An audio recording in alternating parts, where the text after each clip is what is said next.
অবহেলা তখনই শুরু হয় যখন কেউ বুঝে যায় তুমি দুর্বল। 4 ধরনের মানুষ থেকে এড়িয়ে চলো। 1, যে তোমার আপন হয়েও তোমার শত্রুর সঙ্গে বন্ধুত্ব করে।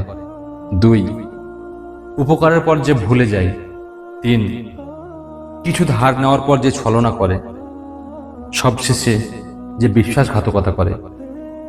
ধৈর্য ধরো, তুমি যেমন ঠকেছ সেও একদিন ঠকবে। স্রোতের বিপরীতে হাঁটো, বুঝতে পারবে কে সত্যিকারের পাশে থাকে।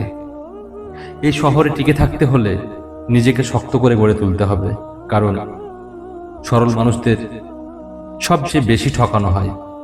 আগে জেদ করতাম, এখন ধৈর্য ধরি। সময় বদলে দেয় আমাদের ভিতরের অনেক কিছু। শুধু ছেড়ে যাওয়াই নয়, পাশে থেকেও অভিনয় করাও এক ধরনের ঠকানো। যারা সময়ের সাথে বদলে যায় তারা ঝড়ের মতো ক্ষতি ছাড়া আর কিছুই আনে না।